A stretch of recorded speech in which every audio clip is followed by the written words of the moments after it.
What's up? Ang up, tubig, baha, pagnanakaw, korupsyon, yun ang mataas sa Pilipinas. What's down? Ang down, ang babang-baba, yung mga Pilipino. Kaya sa ngalan ng lahat ng mga kapwa ko artistang nasa entablado ngayon, pati na rin yung mga artistang nasa baba at nasa iba't ibang lugar na nakikisama sa amin, binabati po namin kayong lahat.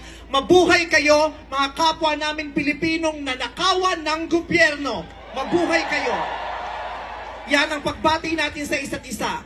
At para sa lahat naman ng mga politiko at bahagi na ng gobyerno na nagnakaw sa atin, nagnanakaw sa atin, mga nakatingin habang may nagnanakaw sa atin, mga kasama ng mga nagnanakaw sa atin, mga alam na may nagnanakaw pero hindi nagsasalita, mga kasama ng mga nagnanakaw, mga nagtatago ng magnanakaw, isa lang ang gusto namin sabihin sa inyong lahat. Patawad kay Father pero putang ina ninyo! Kaputa-putahan ng mga putang ina nyo! Katatapos lang ng misa, pero Panginoon, patawarin nyo kami, pero totoo yan.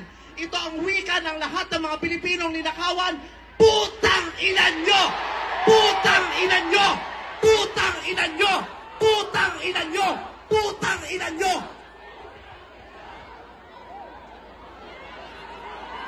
Putang ina nyo! Tapos na ang panahon ng mga bababait at ng mga resilient. Ang mga mababait, ginago.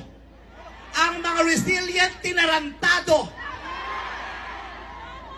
Hindi nauubra sa atin yung bait-baitan, kimi-kimian, tahimik-tahimikan, patawad pero hindi po. Hindi ko sisimplihan, hindi ko babaitan ang mensahe ko ngayon dahil hindi naman sila mababait.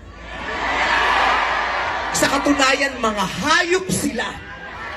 So bakit natin babaitan ang mensahe natin?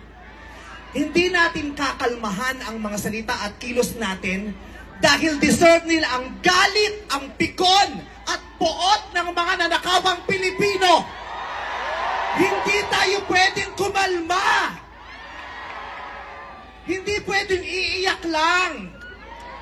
Hindi pwedeng magtitiis lang, hindi tayo kakalma. Hindi ko kayang maging magalang sa kanila dahil mga bastos sila. Mga salaula sila at mga baboy sila. Hindi natin kayang maging mabait sa kanila dahil mga walang ya sila.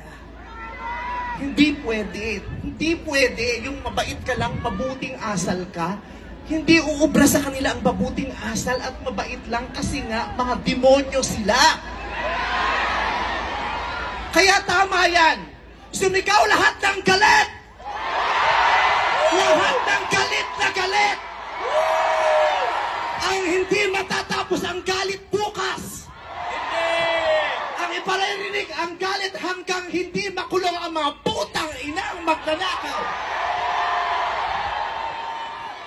Hindi tayong pwede magalit lang ngayon. Kailangan hanggang bukas, kailangan sa susunod na linggo, kailangan sa susunod na buwan, hanggang umabot ng ilang taon hanggat hindi sila nauubos. Walang mawawala sa atin kasi ubos na tayo. Kaya ang gagawin natin ngayon ay babawi na